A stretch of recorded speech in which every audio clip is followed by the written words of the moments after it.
Okay. Man, my mic is sounding good today. I'm sorry. I don't even have anything on it. It's just popping and sounding good. It's like you're licking my eardrum. Okay, so.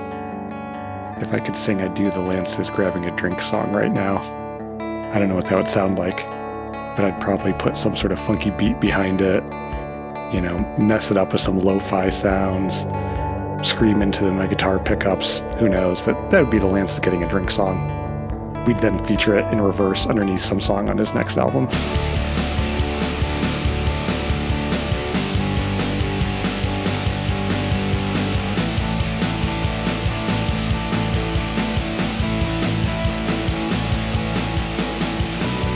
What's going on, everybody? Lance here. Welcome back to the Insignificants and Oral History of Darling Waste.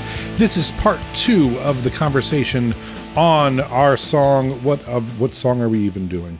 The Bleeding for Learn to Be Happy. This is part 2 of our Learn to Be Happy discussion. We cut it in half because we went long because Jamie and I hadn't talked in a couple weeks. So this one's mostly about the song. The last episode was mostly about the first tour. As always, please like, follow, subscribe, ring the bell, all that kind of stuff. You know the drill. That way you know when a new episode gets dropped. If you like what you hear, tell your friends about it. Head on over to our Instagram, which is just Darling Waste over at Instagram. Drop us a DM. Just send us a voice note. Let us know what you think of the podcast, and we'll probably reply on here. We got nothing better going on, man. If you really want to support us, head over to heartriot.shop. I don't know. Heartriot.shop, I think. And check out all the new gear from Darling Waste, Heart Riot, and a bunch of nerdy shit that I made. Okay, I feel like we almost need a previously on. So, in case you missed it or in case you need a refresher, our first tour had just ended in disaster. The band basically broke up. Me and Jeremiah finished the tour as an acoustic duo. Jamie and the other two went home. And then after that, we had the opportunity to play a very large show at an amphitheater. So this is, oh my God, don't beep phone while I'm doing my intro. So this is the story of the final show of our first tour at an amphitheater in Cleveland. And then July 10th is Q104 presents the Best of Cleveland at Scene Pavilion. So we are playing this show. We no longer have a band. So I reach out to you. Well, I think I was already home when I reached out to you. Does that sound right? Yeah. Because I wouldn't have had a cell phone or anything. Yeah. So we get home probably July 8th, so 2 days before this big concert. And I reach out to you and I apologize. And do you remember the settlement that I gave you? Yes. Now I have to remember, it was either the red guitar or it was the white bass with the ska pickup. Was it the white bass? Yeah. I think so, which is still my primary bass to this day. So I think, was it $100 and a bass was what I ended up giving you? Did you even give me money? Yeah, I gave you money. Oh, geez, I remember I was such an ass. I remember there was a cat because you were like, I don't know if that's enough. Or maybe the 100 wasn't. Oh, my God. I think maybe the 100 wasn't enough. I cannot believe. Just the mere fact that you apologized is all that should have mattered. I apologized. I gave you $100 cash and a bass guitar to be my friend again. Oh, my gosh. Although, let's say, financially, I think you came out better in that deal than I did. Also, I want to say, I think I brought the bass to that show. I don't think we saw each other before then. Maybe not. I remember you checking it out, like if it wasn't good enough, you were going to leave. You open it and are looking down the neck. I'm hoping I'm just doing that for show. I distinctly remember thinking, is he going to be like, no? And just deals off. Such an asshole. So let's talk about that show, and then we'll talk about the song. So that show is Cleveland's The Best of Cleveland, presented by Q104. Q104 is our soccer mom station in Cleveland, right? It is not cool. Yep. It is not rock. It is not top 40. It's at the time, it was like the greatest hits of the 70s, 80s, and 90s or something, right? And so at the time, they were playing Matchbox 20 and stuff, so it makes sense. I'm sure Mike Farley played that day, and I'm sure he got us the show. But, okay, who played? Was it the band? Well, that's what I'm trying to remember is who even I know Jeremiah, you, and myself, but I don't remember who else. It had to have been the other two. See, I don't think Andy ever played with us again. Did Donnie join us for drums? No, I'm wondering if Henry Glover played. Yeah, I have no memory. Because Henry was supposed to go on that tour and then didn't last minute, and he was the band. He was like in the band at that point. So I'm willing to bet Henry drummed. But so I'm pretty sure I do remember me. No, Pat was there. I remember Pat being there. I do remember Pat being there just because he had some really cool. So it must have been Pat and Andy decided to play because I remember him having some. No, I know it was Andy. I have the memory now. Okay. So here's my memories of this show. We only got to play 4 songs, I believe. It was like a 20-minute set. And we probably opened, I'm sure, with Procrastinate. Because I remember us making the noise and doing the intro. And I was turned and facing Pat and was like rocking out the drums. And I remember, Andy, the drummer. I do remember as soon as we started, Pat starting running back and forth on the stage. I'm like, oh, this guy knows how to like work a crowd. I do remember too people being there for us, and that really weirded me out. Do you remember there was like a bunch of kids? There were some people there, yeah, who knew us out of this this place. So this place, if you don't know, Scene Pavilion, it's an amphitheater, and I'm surprised some kids know who we are, and they're excited to see us. We were playing early in the day. We start playing, and I'm hanging out and rocking out with Andy, and then I have to play that jing, jing, jing, jing, jing, and I'm still playing that, and I'm like, oh, I gotta sing. I turn around to sing, and the microphone is like 30 feet from me because I had never played a big stage before. So I run over and immediately knock it off the stage. Just instantly can't sing the opening song because I have just booted the microphone directly off the stage, running too hard towards it. So we're still trying to just play. And, they had the crew and they run out and they fix the microphone for me. And so we're doing that. So I remember that. And then I remember making fun of Q104. And I said that, it was really nice that they put us on the show because they suck and we're awesome or something. It's basically the thing. They pissed me off. The girl who was a DJ on it said, just so you know, I'm against you guys. I was against you guys playing because all of your lyrics are so misogynistic. So I went on a diatribe about how they played Matchbox 20's Push. And I listed like 5 abuse songs that they played and then told them to go fuck themselves. Because that's who I still am. I'm not going to say who I was. I'd still do that right now. So yeah, I just like bit the hand that feeds as soon as we started playing. Were we playing? The only thing I remember is going through all 3 guitars I had brought and being such a little jerk and a half and kicking Jeremiah off his guitar in the middle of a song to finish playing my parts. I think that was Sorry Even Matters. It could be. And I guess that's why I didn't just like turn my tuner on to cut my sound off, tune up the remaining strings I had and finish the show. I don't know, but that must be how mad about the peanut butter I was, Jeremiah. That it was you had your guitar, you had my probably guitar, and then I had at least one backup. No, I always bring backup, so I went through multiple guitars. And Jeremiah was playing my guitar. He had my black Schecter probably playing your guitar and keyboard. And you took it away from him. Yeah, okay. So during that last song where you stole Jeremiah's guitar and kicked him off stage, do you remember what happened to me? No. So this is one of my favorite top. Did you go down into the front? Yes. Yeah. And couldn't get back up. Yep, I do remember that. This is one of my top 3. When someone says, "What's your most embarrassing story on stage?" This is always top 3. So feeling like a rock star, I jumped off the stage to let the kids sing because they knew the last song, and I was at the barrier with the mic, singing, looking cool, feeling fucking awesome. I turn, I throw the microphone back up on the stage because I've seen people do that. And then the stage is much higher than I thought it was going to be. It's like eye level. And so I put my hands up on it, and then I kick my feet onto it, and there's no stage. It's just a banner. It's just like vinyl. So I kick and go up underneath it and let go and just kind of like fall down slowly onto the ground. And then I'm like, still no problem. I got this. So I run down because there's that divider, right, between the crowd and there's that pit divider.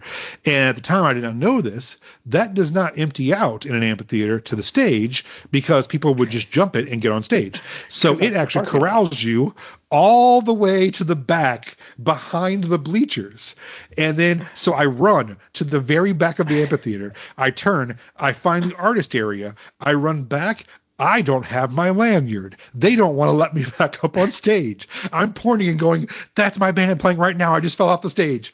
I get back up there just in time for the song to end and pick up the mic. I'm like, thank you. I missed the entire last two choruses. You guys just played them acoustic, not acapella, instrumentally. While I ran around and tried to figure out how to get back up on the stage. And I was so out of breath. And then I said, okay, thank you, good night. And so the tour finished the way it started. Exactly. So in case you're wondering, my other two worst embarrassing things, I decided to jump. You've heard this, I'm sure. I decided to jump off of a bass amp over Donnie's drum set when Andrew threw his bass and hit me in the jaw and busted my teeth out. And got up and just had to spit blood out and try to keep going. And then the other one was not more recent, but later in our career, we were playing a place that didn't have a stage. It was a Masonic temple. So the place had made the stage area by putting all of the monitors in a semicircle so we knew where to stand. And I had my guitar. And I was soloing. I think it was Please Lie to Me. And I was doing my solo. So I decided to be cool and go into the crowd and play my guitar solo and then back up to the mic to sing and forgot there was a monitor there. And I tripped and fell backwards hard.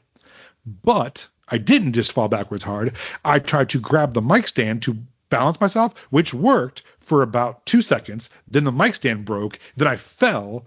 Then the guitar, mic stand, me, and the monitor were all in a big pile. The monitor was on top of me.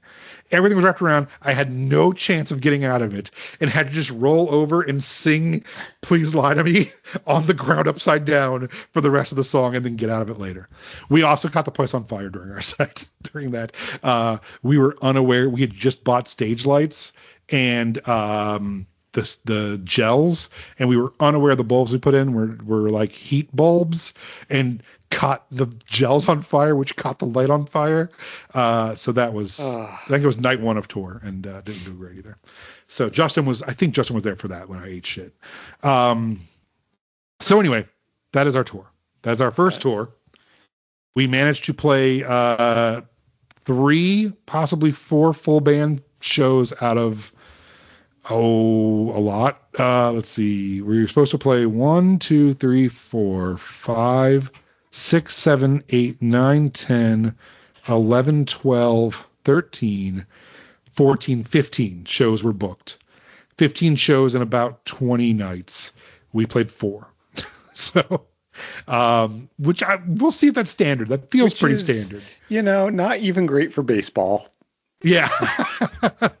Me and Jeremiah did play, I think, 3 or 4 of the other ones. So total, maybe 8 out of 15. We probably about 50% of the shows we scheduled. Great. We played.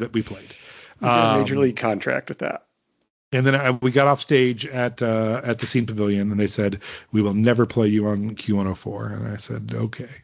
I don't think they ever had. They never would. That was one of the many times we were banned for life from something. We pissed them all off. Everyone had a bad time. I remember standing around at the end and enjoying myself, though. Yeah, I remember thinking it was all right. Do you remember standing around afterwards? I feel like we were in a good place at the end of that, talking to your mom out there in the audience and and then the thing is, we went so quickly from that tour experience, which obviously you had more of than I did, into recording Manifest, which was this amazing experience in my mind. Okay. It is already 6:30. Yes. Let's talk about the song. As I'm sure you should as well, get to your loved ones. Okay. So let's bust this out. Let me pull up the song. So the song we are covering today is Learn to Be Happy, the second track off of our second album, which is called The Manifest Destiny Rebellion. Do you have anything you want to say about while I'm looking it up? Just that certainly for the podcast's sake, we'll talk more about the recording process in future episodes. Yeah, we can discuss it next week or even on the next time we listen to it. Yeah, I think that the big thing I remember from this particular recording is this is the song where during the pre-production, and this was the only album where we really did true pre-production, recorded and arranged the entire album and then redid the whole album. But the melody in the transitions in this is done with harmonics. It was originally written just as regular note melodies, and then it was like, oh, wouldn't this be cool if we did it with harmonics? And so then it was all pinch harmonics, and I was like, pinch harmonics don't sound as good as open string harmonics. So then the guitar was custom tuned just to be able to play this melody. I do remember this. And we couldn't figure out how to redo it for the real version, so the version of the harmonics on here were kept from the scratch takes during the demoing phase. Oh wow, I had no idea. Yeah. That's funny. I had no idea. I remember doing them, but I didn't remember that. Yeah, and I remember sitting in that little side room. We had set up the computer and stuff, and we were just using my Line 6 pod to do all the demo tracks and stuff. So, this is one of the few scratch guitar takes that was kept on the album version because we just couldn't quite reproduce it the same way. So, and then the drums were programmed. The original drums for the whole album were programmed to give us something to write against. And so we composed and arranged against those. But then these drums ended up being a mix of Al and Andy. Well, but the actual drum part in the beginning is not playable by a human being. So it has to be produced. I'm wondering if we layered Maybe we just put in some I think we layered two something. things over. I don't think it is actually a synthetic drum, but I'm sure it was created by us from some pieces. Maybe we just put in some crashes. Because this is a big thing for every drummer in Darling Waste. They're like, you can't play that. How do you want me to play then this? I'm going to learn how to play it now that I'm learning how to play drums. So, all right, you ready to start it? Let's do it. Here we go. Learn to be happy.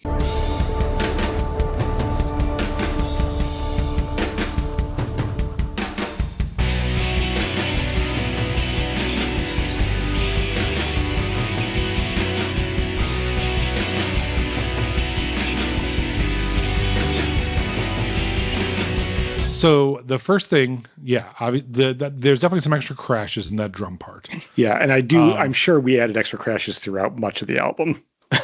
And probably. And then, okay. So, and then, man, I haven't listened to this version in forever. It sounds nothing like the version that I was ready for. It's good. It just doesn't have It's the version that I remember so well. That's funny. Yeah. And obviously, we talked about it last time, but the production is so much better than the first album, just the drum loops there and stuff. Yeah. And I tried to sample those drum loops several times in my life or recreate them for the album or for the live stuff, and yours are still better. They're more nuanced. But you know what? I've got them all. Yeah. I have all the raw really files. Really nice. Okay, so that's the bit crusher through Nuendo, just the free for sure shit thing that it has. But it's you such a love great that bit crusher. I love it. But I really do feel like when when this song kicks in, it's like Darling Waste as Darling Waste has arrived. Not necessarily a great song or anything like that, but like there's a certain like feeling of arrival for me for your band. It's for sure. It's moody and it's glitchy and I totally agree. And the drum machine coming in. It's confident in a way that the first album doesn't have confidence at any point. Yeah. Yeah, and it's very, this is very, Lance met Kilhanna, right? Before he wrote this, for sure. You can feel that Kilhanna-ish in it. Okay, you ready for the first verse? Yep.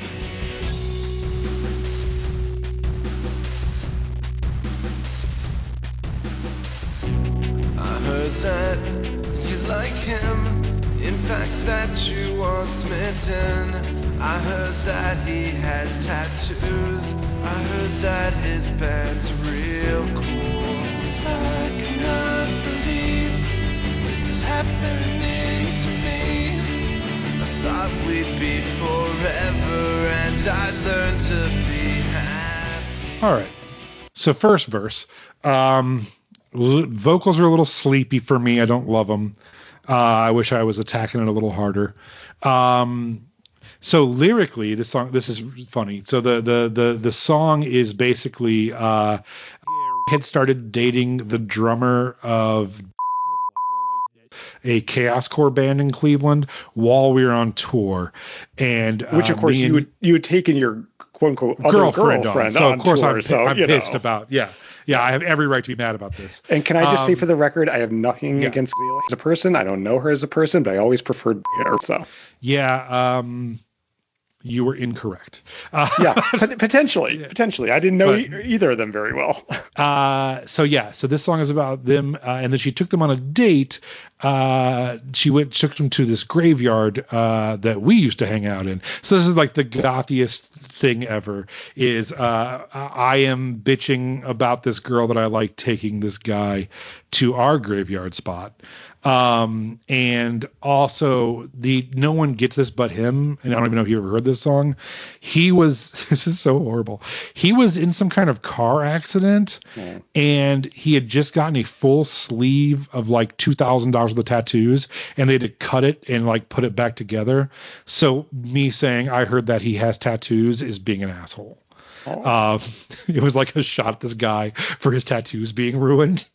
Which is so like shitty of me, and no one's ever going to know that. So, but yeah, that's what that is about. Like I heard, so it's kind of a sarcastic. I heard that he has tattoos that obviously no one ever will notice, but that's what that's for. So we weren't quite over the first album Misogyny by this point.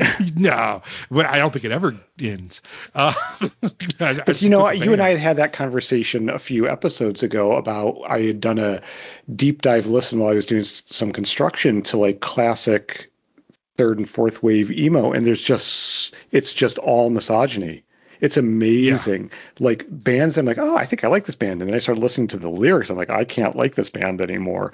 And I don't know that we were as aware of it in the time, but certainly now in retrospect. Sometimes I did, that band Saves the Day. I loved Saves the Day, but some of their lyrics are like, Jesus Christ. It's like, here's a step-by-step on how I'm dismembering my girlfriend, or, you know what I mean? It's like, Jesus Christ.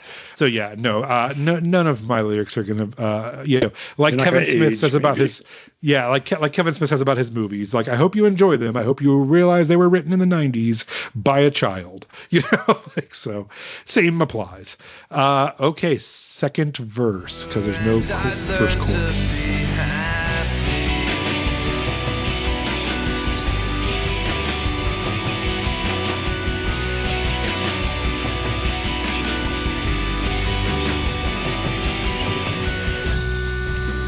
There's those harmonics you're talking about. Those are the harmonics. Really cool. Really, really cool. All right. Here we go.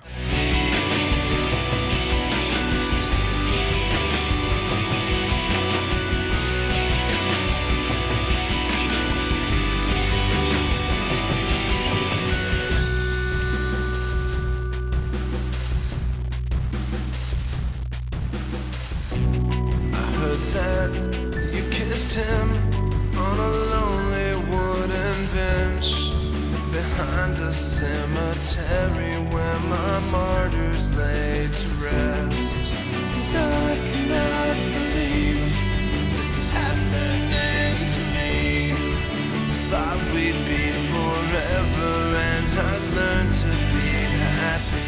Okay. So the only thing I'd have to say about this is I do like the falsetto into not falsetto that time. Hell yeah, I love the falsetto. Right.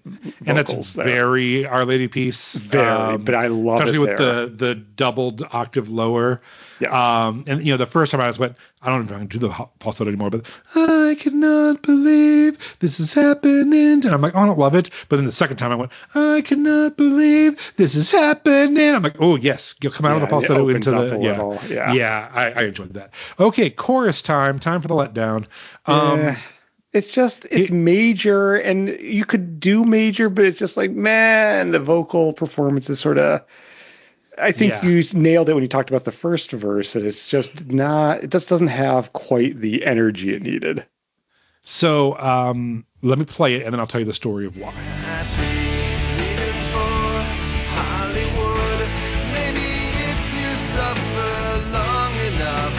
Someone will publicize this track.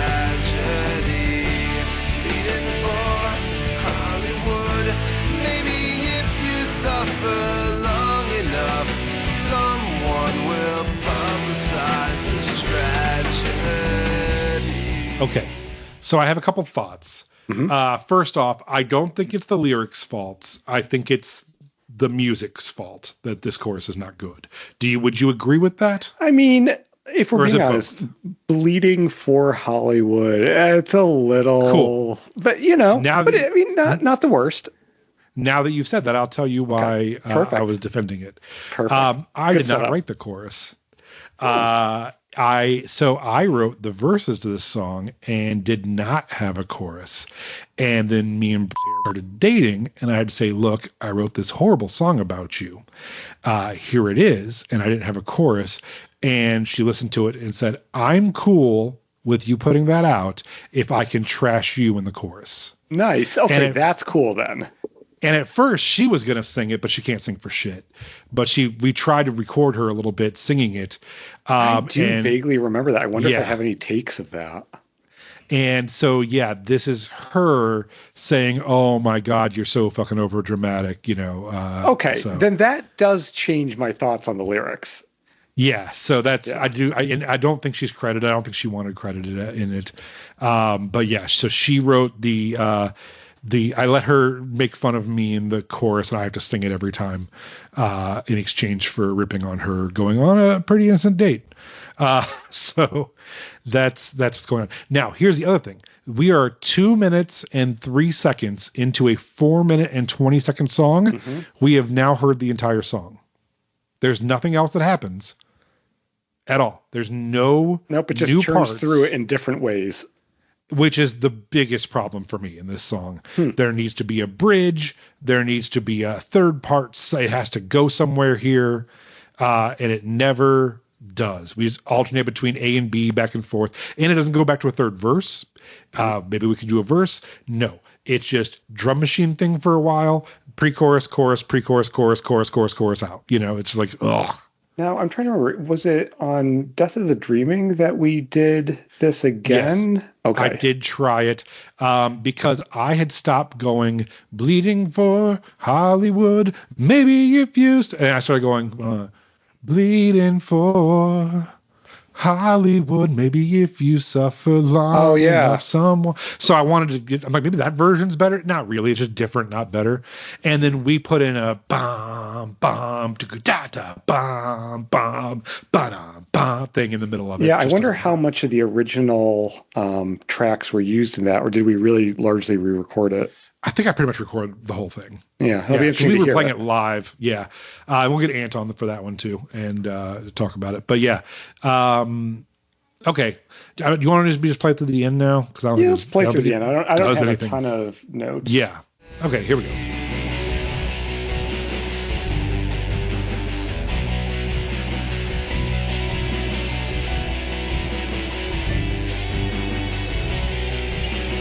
Okay, I will say there in that little rock thing, for better or worse, I always like putting those like single piano notes in it to make it not rocky. The same thing.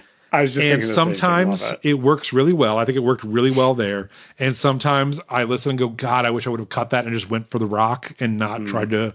Because I always use that right as like a toner. This song, though. But for that, yeah, I liked it there. I was like, this song needed to be creepy in those parts. And now, so now this is basically our bridge, but it's still the same pre-chorus lyrics and stuff, just with orchestral. Real orchestral? You think? Well, I know we did on a couple of them, but I don't think on this one. But it sounds good compared to the first. Yeah, let's see here. No, we use real strings on Changing the Seasons, Drive Away, and Sorry Even Matters. Okay. Oh yeah, the strings on Starving. Oh yeah, the strings on Learn to Be Happy are by the Skyview Quintet, which is Lance's 5 fingers on the keyboard. Wait, I'll Be Fine. Did you say I'll Be Fine? Has a strings on it, right? Learn to Be Happy, Alyssa Demands.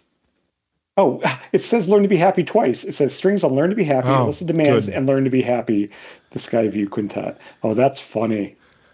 Does I'll Be Fine have real strings? It doesn't say so. So I wonder if it has to. So I wonder if the fake strings are also on I Will Be Fine. So we'll have to come back to that. We'll have to listen. All right. Yeah. But yeah, because of Change the Seasons and I Will Be Fine's string parts, we auditioned so many cello players and violin players over the years trying to find someone to go in our band just for those parts. You had a literal prodigy playing cello on the actual song. It's Josh Roman. He ultimately I'm trying to think if he had a stroke or some health thing and has had to. His career took a very different turn because of that. I'd periodically just sort of followed up with where he was at in his career. He was a lovely, lovely kid I went to school with and an incredible prodigy. He was like 16 while all of us were 20 in conservatory. I mean, he was amazing. Yeah. On the absolute other side of that, I friended Al Ladon on Facebook this week. Nice. Al. Al's got to be in his mid-60s. I would say. And he wrote and said, Lance, is this Lance from Darling Waste? And I said, yes. And that was it. He accepted the friendship and we've never spoken since. So, a man of few words. It is my part of doing this podcast is me extending friendship to anyone who's ever been in Darling Waste if they would like. And if they do not like, that's fine as well. But I will rest easy knowing I attempted to speak to everybody who's ever been in Darling Waste. Well, then I will take this time to say, Jeremiah, I am sorry for all of the mean things I have said about you and all the mean thoughts I've had about you. I no longer harbor any ill will toward you. You are welcome to share in my peanut butter as long as you don't dip your fingers in from here on out. But I am sorry. I offer friendship and sincere gratitude that you were a part of my life. So there you go. All right. Here's the next part.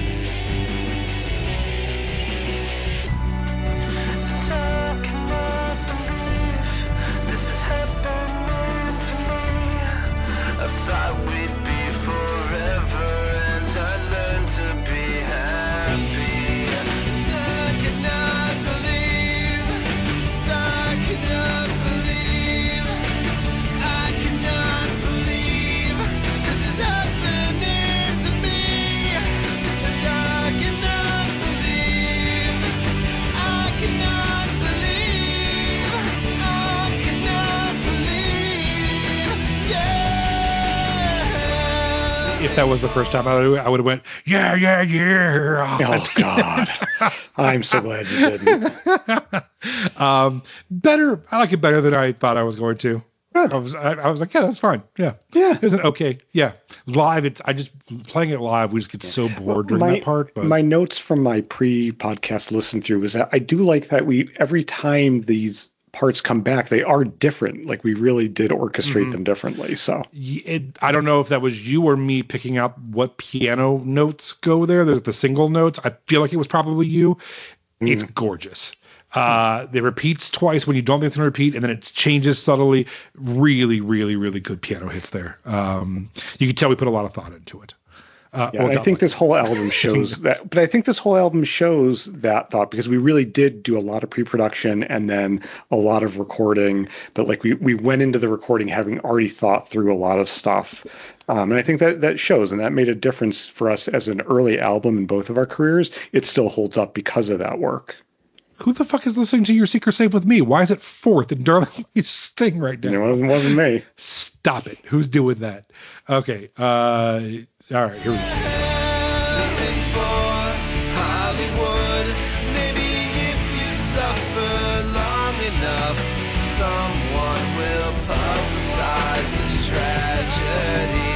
There's you. That's you. Is that me in the background? Someone. Oh 100%. Yeah, that's so my style. Yeah. Backing vocal.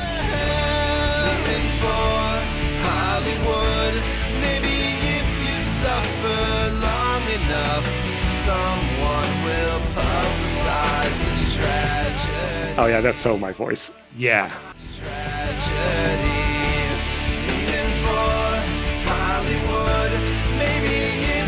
Suffer long enough, someone will publicize this tragedy. Pleading for Hollywood, maybe if you suffer long enough, someone will publicize this tragedy. Pleading for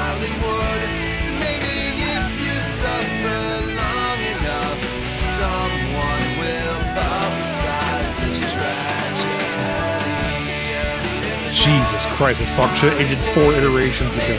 Yeah, but I do love your high vocals doing the other part underneath the main. There you go. You got a little bit of your rock out of that. Hard enough, someone will recognize this tragedy. Okay. There you go. Like we were talking about, it went on way too long, too many iterations. I do remember being really smitten that year, that summer, with Taking Back Sunday. Who were really into, here's part 1 of a song, part 2 of a song, part 3 of a song. Here they all are together. Yes. That's like a big Taking Back Sunday thing. And I remember when I was writing it, I'm like, I just want to make sure all these parts can fit on top of each other. Yeah, and it does beautifully there. That was definitely, I remember sitting on Jeremiah's mom's couch. Like, I wasn't able to Not like where sing. I thought that sentence was going for a second. Face. And I couldn't make any noise. It was like late at night. So I was like just trying to imagine the words going. I'm like, does this work? I'm like, and like trying to make it like fit while not being able to actually do it. I do remember like late at night pacing, thinking, does this work? Does this work? And kind of, not really, but a little. I love it. I love it. Okay, so let's wrap up. Let's do a quick tale here. Let's not get crazy. Do you? This song is too long. Would you agree with that? Yes. Yeah, this song could be cut down for sure. Yeah, absolutely. Okay. Is it a classic, a single, an album cut, a demo, or throw it away? Album cut for me. Yeah, I guess. I almost considered a demo of what we do later with it, but I don't think we nailed it doing it again. But I think we incrementally. I love making up words. We'll accept it for today. Yeah. Language is flexible for a reason. Yeah, we did it solid. It got a little better. I don't think we hit a home run with the next version, but it got a little better. Okay. What do you think of the recording?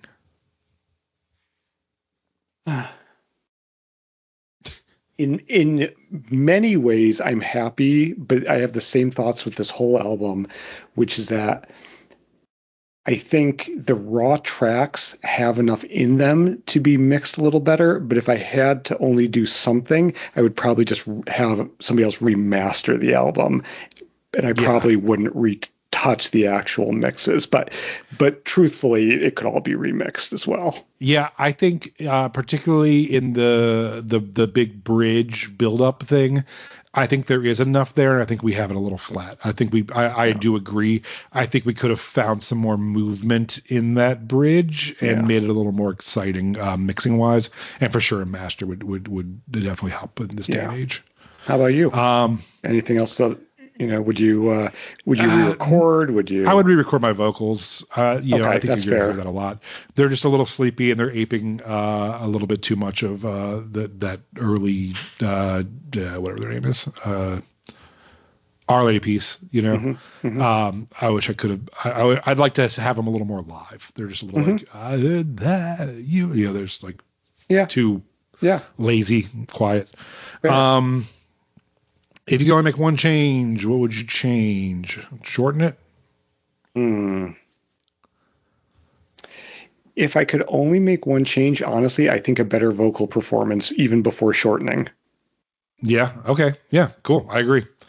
Have we played it live? Yes, a billion times. It used to be our lead-off song for years and years, until it was replaced by other mediocre album cuts.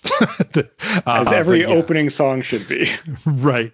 But it was like you said, it was the introduction that a lot of people had for us, both on the album and live. We would just recreate the album live and start with that song. So I don't think I ever got to play this live, but boy, I could see like kicking into the beginning of the song and just like headbanging while I would play and like make it heavy. I can't do that now because of my vertigo, but and we'd all fall over. But Anton did pick "Learn to Be Happy" for one of his songs for our inevitable 6-city on 4-continent reunion shows. Fair. So I on the very last show, play the song. I will headbang it because at least that way, if I have vertigo, I've done the rest of the tour. When I get my, whatever cancer diagnosis I will get someday, and we go on our Make-A-Wish tour, this will be one of the songs for sure. Perfect. Okay. How was it received? People like this song more than I like this song, I think, for sure. It like you said, it is a crowd pleaser because it has that mood. The drum machines kick in real loud live on stage. I get the mic and slink around singing my little parts, and then we have a big chorus. It's constructed. It's thoughtful in ways. I think it shows a production level that people respond to, regardless of the actual song's merit. Exactly. Right? Sometimes people get swept up in that stuff. And I'm going to tell you, and this is going to be the most radical thing I will ever say on this podcast. This song is 4 minutes and 20 seconds. I think there's a 3-minute song in there. Would be and that's not something I ever think. This song isn't saying anything or doing anything. It's overstaying its welcome so much. I think you're right that the layers do fit on top of each other really well. That could have been done as soon as the bridge started. We can start building that up and then just do a double chorus out with all the stuff on it.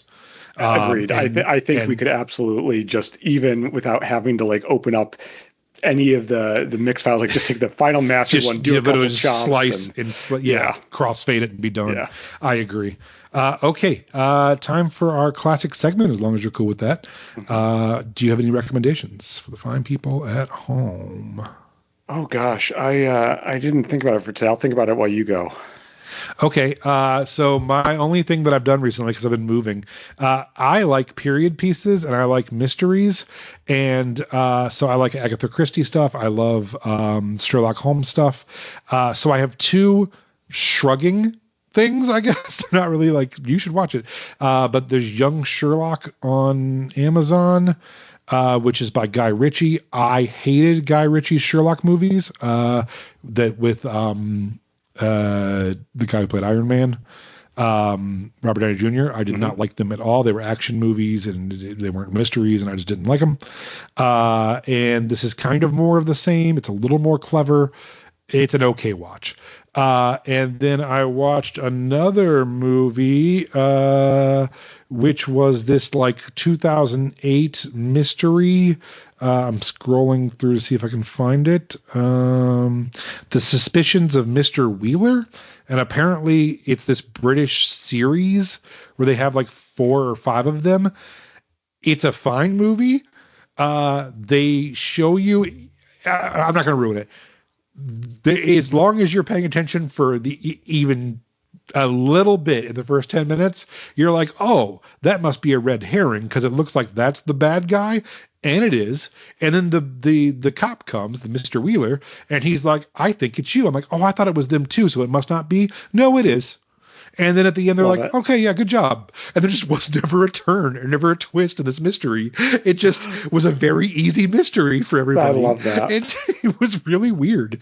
But it was an okay movie. It has half of the Game of Thrones cast before they were in Game of Thrones. It has a doctor from Doctor Who in it. So it's just a who's who of British things. Cool. So it was enjoyable enough. So cool. That's mine. Right.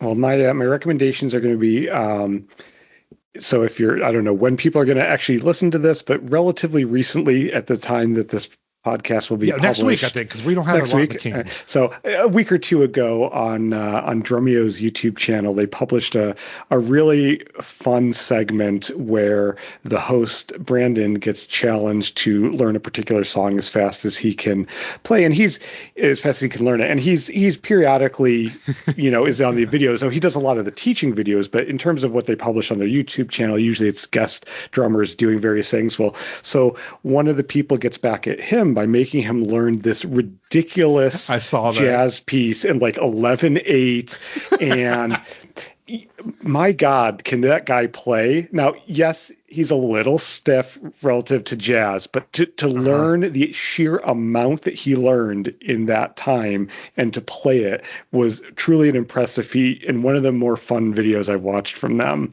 I do love them. Yeah. And then the other thing, I'm going to give a shout out to the Driftwood Guitars YouTube page if you're interested at all in guitar lutherie, or even just really cool reviews of acoustic guitars. You'll get a nice mix of both there. They do a lot of cool things. They seem like good dudes. So that's a nice, fun one to watch too on YouTube. I will check that out for sure. That sounds like a good YouTube watch. My YouTube's getting really stale, so I can use that. Yeah, good one. And then, so, Alkaline Trio, their long-term drummer quit a couple of years ago. He retired. And then they got Adam, who was in Against Me for years. He's kind of a drummer for hire guy from Norway or something. And they just fired him. And there was a big rumor that it was going to be the guy from Blink-182, and I would hate that with all of my soul. And it ends up being one of the Drumeo guys, who is a huge Alkaline Trio fan, and who is on his channel has drummed along to Alkaline Trio a bunch. Wow. Has joined the band. So that's super, at least for touring. So we'll see what happens. But yeah, I'll have to look up to see who that was. I was really excited about it because it was kind of what the fan base was hoping it would be, and it was.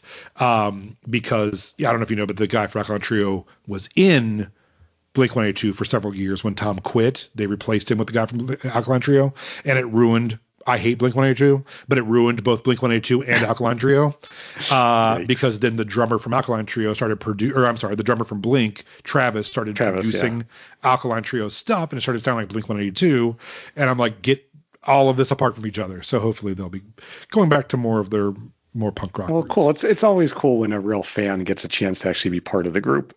100%. All right, I will let you go, and I will see you. Real quick turnaround, probably on Tuesday. That sounds like a good plan. And I think Justin's going to be there, and we'll either talk about Chain of the Seasons or Drive Away. I think it's Drive Away, but on the back of the album it says Chain of the Seasons, but I think we got it wrong. I think the album order is wrong. Yeah, let me see what it says in the lyrical order, in the lyric booklet.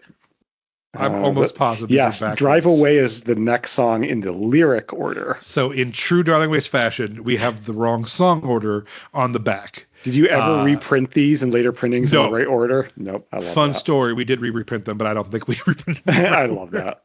We just kept the mistake rolling. So many times Classic. Radio stations played Drive Away thinking they were playing Change of the Seasons, by the way.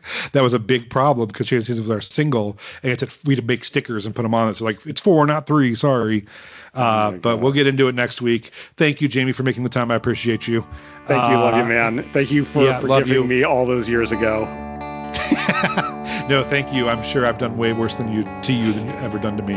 Well, then it's at some point, we will all have you guys line up and tell me the worst things about myself. Maybe that'll be the finale. It'll be like a Seinfeld finale.